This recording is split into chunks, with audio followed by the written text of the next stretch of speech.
ፍላውት እንዴ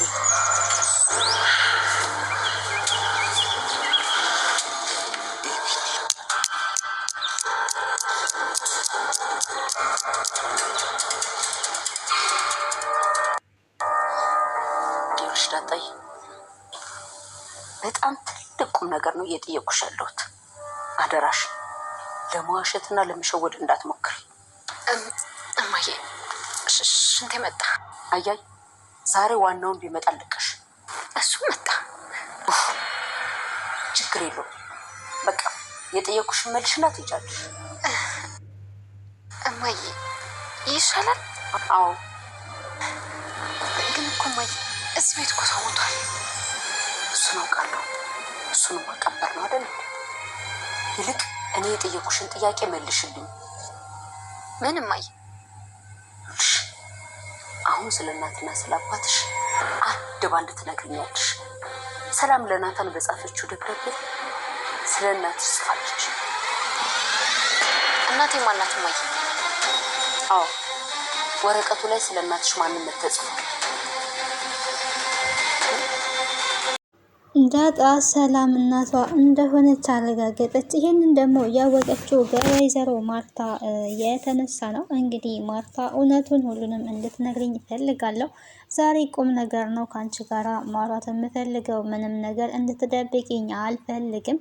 ስለ እናትሽና ስለ አባትሽ ማወቅ እፈልጋለሁ ነበረ ስትላት የነበረው። ታዲያ የአቤጌል ሚስጥርም እየወጣ ይገኛል። ውሃ ጓደኛህን በዱላ መታ እንቅልፍ አስወስደዋለች በማለት እንግዲህ ለአርጁን እየተናገረች ነበረ። አርጁንም ጓደኛዬን አስበላሁት ማለት ነው ወይ በማለት እንግዲህ በጣም ተጨንቆ ይገኛል። ውሃ ደግሞ አትዋሽም፣ ኤቢም ከቤት ካልወጣች የሆነ ነገር ተፈጥሯል ማለት ነው፣ ጓደኛዬን አስበልቼዋለሁ እያለ ይገኛል። ሰላም ጤና ይስጥልኝ ውድና የተከበራችሁ የቻናሌ ቤተሰቦች እንዴት አላችሁ? በያላችሁበት ሰላማችሁ ይብዛ። ለዚህ ቻናል አዲስ ከሆናችሁ ሰብስክራይብ፣ ላይክ፣ ሼር እያደረጋችሁ ቤተሰብ እንድትሆኑ በአክብሮት ጋብዛለሁ። እንግዲህ ተወዳጅና አስተማሪ የሆነውን የዳጣ ድራማን ወደ እናንተ ይዤላችሁ መጥቻለሁ። እስከ መጨረሻው ተከታተሉ። ታዲያ ላይክ፣ ሰብስክራይብ፣ ሼር ማድረጋችሁን አትርሱ። ዳጣ እንግዲህ ብዙ ቁም ነገር አዘል የሆነ ድራማ ነው። ከዚህ ድራማ ብዙ ነገር ተምረናል። አቶ ደረጀ እንግዲህ ወዶም ባይሆን እንግዲህ በስህተት በፈጸመው ነገር ላይ እንግዲህ ለዘመናት እየተጸጸተ እየኖረ ነው ያለው። አሁንም ጸጸቱ እየለቀቀው አይደለም። ታዲያ ጭንቀት፣ ሀዘን፣ ቤት ይረበሻል፣ ትዳር ይጠፋል የሚለው አንዲት ቀን የሰራት ስህተት እስከ እድሜ ልኩ ድረስ ዋጋ እያስከፈለችው እንደሆነች እንመለከታለን። መጥፎ ተግባራቶች እንግዲህ ትንሽም ቢሆኑ ሕይወትን በጣም ምን ያህል ማመሰቃቀል እንደሚችሉ እንረዳለን። አቶ ደረጀ እንግዲህ አንድ ቀን ነው የተሳሳተው። እንግዲህ ያቺ የአንድ ቀን ስህተት ይኸው ልጁ ከተወለደች 20 ዓመታትን አስቆጥራለች። ታዲያ 20 ዓመታት ሙሉ በጭንቅና በሀሳብ ላይ ነው የኖረው። አንዴ ትዳሬን ዋሽቻለሁ፣ በትዳሬ ላይ ማግጫለሁ የሚለው ነገር ያስጨንቀዋል።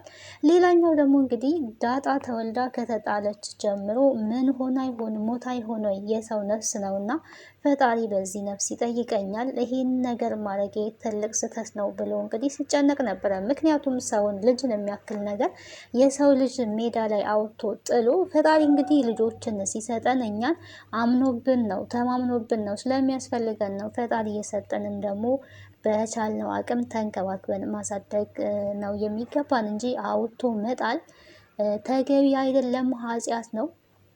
ይሄ ደግሞ ህሊና ብዙውን ጊዜ ዳኛ ነው፣ ይዳኛል የሰው ልጅ ከፈጣሪ በታች። እንግዲህ ትንሹ እግዚአብሔር ህሊና ይባላል እና ህሊናው በጣም እስካሁን ሲያታግለው ቆይቷል። በስተመጨረሻ እንግዲህ ዳጣ ራሱ አባቷን ፈልጋ መታለይ ካደገኝ በኋላ ከዛ በኋላ ግን ደግሞ ቤት ውስጥ የሚፈጠረው ነገር በጣም ሲያስጨንቀው ነበረ። ምክንያቱም ከአንቺ ውጭ የወለድኳት ልጄ አለች፣ ዳጣ ልጄ ናት ብሎ ቤት ውስጥ ቢናገር ለ20 ዓመት ከዛም በላይ የደከመበት ትዳሩ ይበተናል። ሚስቱ ደግሞ እሱን ሚስቱ ደግሞ እሱን እንግዲህ በጣም ነው የምታምነው፣ የምትወደው፣ የምታከብረው፣ ከምንም በላይ ነው የምታምነው። በእኔ ላይ እንደዚህ አይነት ተግባር ይፈጽማል ብላ ስለማትጠረጠር ያ የእሷ እምነት ደግሞ ይልቁኑ እጅግ እጅግ አስፈርቶታል ማለት ነው።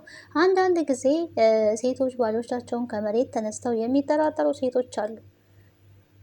በመጠራጠር የምታስቀሩት ነገር የለም። አለመጠራጠር ማለት ወይ በመድኃኒዓለም ይልቁኑ ህይወታችሁን ለፈጣሪ ያሳልፋችሁ መስጠት፣ እናንተ ታማኝ ሆናችሁ መገኘት እንጂ ሰውን በመጠራጠር የምትለውጡት ነገር የለም ማለት ነው። ይሄን ሁሉ ማውራው እንግዲህ ድራማው ብዙ ነገር ስለሚያስተምር ነው። ማርታ በቃ አሳልፋ ሙሉ በሙሉ ባሏን በደንብ ታምነዋለች። እሷ ባሏን የዚህን ያህል የምታምነው እሷ ምን ስለሆነች ነው? ታማኝ ስለሆነች ነው። ታማኝ ስትሆኑ ሰውም እንደናንተው ታማኝ ስለሚመስላችሁ ሙሉ በሙሉ እምነታችሁን ትጥላላችሁ። ስለዚህ እምነቷን በእሱ ላይ ጥላለች። ታማኝ እንደሆነ ከእሷ ውጪ በፍጹም ሌላ ሴት እንኳን እንደማያይ አድርጋ ነው የምትመለከተው። ይሄ ለእሷ ሰላም ነው፣ እረፍት ነው። ምክንያቱም ብትጠራጠርም የምታተርፈው ነገር የለም። ተጠራጥራ አንተ እኮ እንደዚህ ልታረግ ትችላለህ ብትለው ምናልባትም ያ ሰውዬ እንዲሄድ እየገፋፋችሁ ነው ማለት ነው። እና ሴቶች ምናልባት ባሎቻችሁን የምትጠራጠሩ ካላችሁ ለውጥ ልታመጡ አትችሉም። ጭራሽ እንዲሄዱ ትገፋፋችኋላቸው ማለት ነው። እሷ እንደዚህ ካላመነችኝማ፣ ካልታመንኩኝማ ለምን አላደርገውም አልሞክረውም የሚል ነገር ሊመጣ ስለሚችል ህይወታችሁን በፈጣሪ ያሳልፋችሁ መስጠት ነው። ሌላኛው ሁሌም የሰው ልጅ ለራሱ ታማኝ ሆኖ ነው መኖር ያለበት። ታማኝ ሆናችሁ እናንተ ከኖራችሁ ስለ ሌላው አይመለከታችሁም። የራሳችሁ ፈጣሪ ለእናንተ ይከፍላችኋል ማለት ነው። ፈጣሪ ዋጋ ሰጪ ነው። ሁሉን የሚመለከት አምላክ አለ። ልብና ኩላሊትን የሚመረምርና ህይወታችሁን ለእሱ አሳልፋችሁ መስጠት ነው እንጂ አንዳንዴ ወጣ ገባ፣ የት ሄድክ፣ የት መጣክ ወዘተ እነዚህ አይነት ነገሮች እኔ ያው ተገቢ ናቸው ብዬ በጭራሽ እኔ አላምንም ማለት ነው። ሰውን በመቆጣጠር ህሊናው ካልተቆጣጠረው ራሱ አስቦ ራሱን ካልቆጠበ በስተቀር ሰውን ተቆጣጠራችሁ ከሆነ ነገር ላይ ታስቀሩታላችሁ ማለት አይደለም። ይልቁኑ ትገፋፉታላችሁ ብዬ ነው የማስበው። ደግሞም እውነታው ያ ነው። እንግዲህ ይህን ሁሉ ካልኩኝ አሁን ላይ ምን ተፈጠረ ካልን ዳጣ እንግዲህ ከናታን ጋር ያው ሆናለች። ኤቢ ደግሞ ያለችበት የጭንቀት ሁኔታ ነው።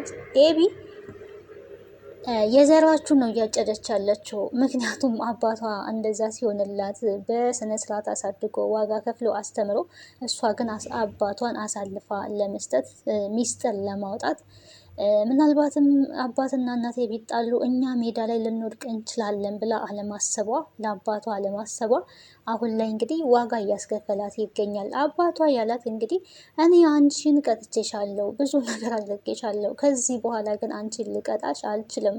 ህይወት ያስተምርሽ፣ ህይወት ይቅጣሽ ነው። በነገራችን ላይ ይሄ ከባድ ነገር ነው። እንደዚህ እንደ ቃሉ ቀለል ተደርጎ የሚታይ ነገር አይደለም እና አንዳንዴ ሶስት ጉልቻ ይቅጣቸው የሚል ነገር ሰማ ነበረ እኔ በፊት እና ከባድ ነው። ህይወት ብዙ ነገር ነው የሚያስተምረው ማለት ነው። በጣም ቤተሰብ ላይ ስትሆኑ ኖርማል ነው። ትበላላችሁ፣ ትጠጣላችሁ፣ የምትፈልጉትን ነገር እንዲያሟሉ ትጠይቃላችሁ፣ ታስገድዳላችሁ። በተለይ ልጆች ናችሁ፣ ማገናዘብ በማንችልበት ሰዓት ላይ ሁላችንም ይህንን እናደርጋለን እና ግን ደግሞ የራሳችሁ ህይወት ላይ ስትመጡ ያለው ኃላፊነት ኑሮ ለማሸነፍ የምታደርጉት ደፋ ቀና ኃላፊነት ስትሸከሙ በቃ እነሱ የተሸከሙት ለካ ይሄንን ነው ትላላችሁ። እና ህይወት በራሷ በጣም ብዙ ውጣ ውረድ ያለባት ስለሆነች ህይወት ብዙ ነገር ታስተምራለች። ስለዚህ እሷ የአባቷ ምክር እንደ ተራ ነገር አይታ አሁን ላይ ግን ህይወት ያስተምርሽ ብሏት እንግዲህ አባቷ ይሄው ህይወት እያስተማራት ይገኛል ማለት ነው። እሷ እውነት ነው፣ እውነት መውጣት አለበት ነበረ ስትል የነበረው። አዎ እውነት ነው፣ እውነት መውጣት አለበት። ነገር ግን በሰዎች ላይ የምንፈርደው እውነት ብቻ ነው መውጣት ያለበት፣ እኛ ጋስ ያለው እውነት መውጣት የለበትም ወይ የሚለውን ነገርም ማሰብ አለብን። እንዲህ እሷ እንግዲህ አሁን ሰው በእጇ ላይ ጠፋ ተባለ። እንግዲህ ይሄ እውነት ከሆነ የአባቷ እውነት እዛ ጋር ዳጣ የሰላም ልጅ እንደሆነች እሷ አውቃለች። ስለዚህ ይህን እውነት እናቴ ማወቅ አለባት ነበር ስትል የነበረው። አቶ ደረጀም እንግዲህ እኔ የዳጣ አባት ከሆንኩኝ ቢሆን ነው ያለው። እንግዲህ ኦልሬዲ እውነቱ ነው። እሷ ይሄንንም ገና ሪሰርች ትሰራበታለች። አሁን ላይ የያዛት ነገር ይዟት ነው እንጂ ቢሆን ለማርኬት ነግሪያታለሽ ወይ? ከዛ ትዳራችን ይበተን ነው ቢላት፣ አዎ እውነት መውጣት አለበት ነው ያለችው። እንግዲህ እውነትን ለማውጣት ብላ እናትና አባቷ ቢለያዩ አባቷ ቢጨነቅ ለእሷ ሚኒንግለስ ነው ማለት ነው። ስለዚህ አሁን ላይ ወደ እሷ ህይወት እንግዲህ ህይወት ያስተምርሽ ብሏታል። ወደ እሷ ህይወት በእሷ እጅ ላይ የሰው ህይወት ጠፍቷል። ስለዚህ እውነት ስለሆነ እጅሽን ለፖሊስ ስጪን የተባለችው ከዚህ በላይ ህይወት ለዛውም በከባዱ እንዲያስተምራት ነው እንግዲህ የመጣላት ማለት ነው ፈተናውና እንዴት ማድረግ አለባት? እኔ አልገደልኩኝም አትልም፣ ገላለች። በናታን አሳባለች፣ ያም ውሸት ነው። በዳጣ እንዳታሳበብ ደስ የሚለው ነገር ዳጣ ቤት የለችም እና እንደዚህ አይነት ሰዎች እኮ አሉ። በነገራችን ላይ እንደ ኤቢ አይነት ሰዎች ጥፋት ያጠፉና ልክ ጥፋታቸውን ወደ ሰው የሚያላክኩ ማለት ነው። ያው ተገቢ አይደለም። ሌሎችን ተጠያቂ የሚያደርጉ ሌሎችን የሚከሱ ሰዎች አሉ። ግን ሁሌም ቢሆን እንግዲህ እውነት እውነት ናት። ተደብቃ ልትቆይ ትችላለች እንጂ ትወጣለች። አቶ ደረጀ የደበቀ እውነትም ይወጣል። ኤቢ ያደረገችው እውነትም ደግሞ እውነት ይወጣል ማለት ነው። ግን ደግሞ ጊዜ የሚጠብቅ ነገር ነው። ስለዚህ እጅሽን ለፖሊስ እጅ ስትባል አይ እኔ መታሰር አልፈልግም፣ ቢያንስ እኮ 15 ዓመት ልታሰር እችላለሁ፣ ይህን ደግሞ ማድረግ አልችልም፣ አላማ አለኝ ነበረ ስትል የነበረው። አሁን ላይ ስዊድን መሄድ ፈልጋለሁ ብትልም እንግዲህ አንዳንድ እድሎች የማይደገሙ እድሎች አሉና መጀመሪያ እንደዛ ስትለምን አይ ናታንን ጥዬ አልሄድም ነበረ። አሁን ላይ ግን ታዲያ እሷ እንደዚህ በጭንቅ ውስጥም ሆና ክፋት ነው ልቧ ውስጥ ያለው። ስለ እሷ መታሰር ሳይሆን እያሰበች ያለችው እኔ ከታሰርኩኝ ናታንና ዳጣ ሊጋቡ ነው ወይ ማለት ነው። ሰርግ ደግሳችሁ ልትድሯቸው ነው ማለት ነው። ይሄን ነገር ዝምት ያለሽ እማዬ እያለች ነው እናቷን የምትገኘው ነው። እናቷ እንግዲህ በጭንቀት ራሷ ታሞ እንኳን ልጅቷ አፏ ዝም ሊል አልቻለም ማለት ነው። ዝም ሊል አልቻለም። ዝም ብላ ነው የምትለፈልፈው እና በመለፍለፍ እያደረገች ትገኛለች። አሁን ላይ እንግዲህ ከሜዳ እየበረገገች ትገኛለች። ናታንና ዳጣ እንግዲህ ሻይ ቡና ብለው ማውራት ያለባቸውን ነገር አውርተው ስለ ኤቢም እንግዲህ ዳጣ በጣም ተጨንቃለች። እህቴ ምንም እንድትሆን አልፈልግም እያለች ትገኛለች። አሁን እሷ ብትታሰር እኔ እናንተ እንጋባለን ወይ እንዴት ይሆናል ነበር ስትል የነበረው ኤቢ ከታሰረች አይደለም እኛ እናትና አባቷም የራሳቸውን ህይወት ይቀጥላሉ። ሁሉም ሰው እንደነበረ ይኖራል። ሁሉም የራሱን ላይፍ ነው የሚኖረው። ስለዚህ እኛ ደግሞ የራሳችንን ህይወት እንኖራለን ያላት ልክ ነው። አንድ ሰው ታስሯል ተብሎ የሌላው ህይወት መጨለም የለበትም። ወደፊት ነው ሊቀጥል የሚችለው ማለት ነው። እና እኔ ታሰር ላይ እነሱ መጋባት የለባቸው ነው የምትለው። ናታን ደግሞ እንግዲህ ኤቢን እንደማያገባት እዚህ ምድር ላይ ሰው ሁላ ጠፍቶ እኔና አንቺ ብቻ ሴትና ወንድ ሆነን ብንቀርም እኔ አንቺን አላገባሽም ብሏል። በጣም ከባድ ነው የዚህ ያህል ንግግር እየተናገራት እሷ ራሱ አሁንም ናታን ናታን ናታን የምትለው ነገር ይሄ ፍቅር ሳይሆን እልህ ነው።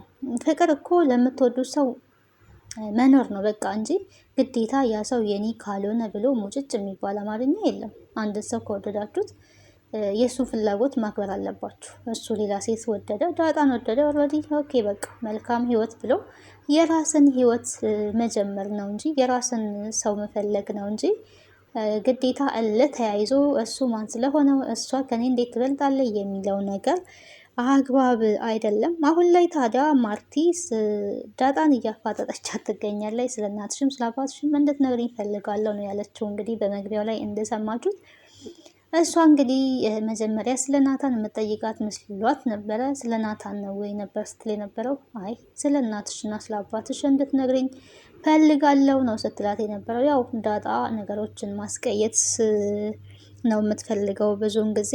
በአሁን እንግዲህ ስለ እናትሽ ሰላም ለናታን የሰጠችው ደብዳቤ ላይ ስለ እናትሽ ተጽፏል ነበረ። እንግዲህ ከሰላም ጋር ከዚህ በፊት ትተዋወቃላችሁ ወይ እዚህ ቤት ከመምጣትሽ በፊት ነበረ ብላ የጠየቀቻት። አይ በጨራሻ እንተዋወቅም ነው ያለችው። ያው ዳጣ ልክ ናት። ሰላምን እዛ ቤት ነው ያየቻት።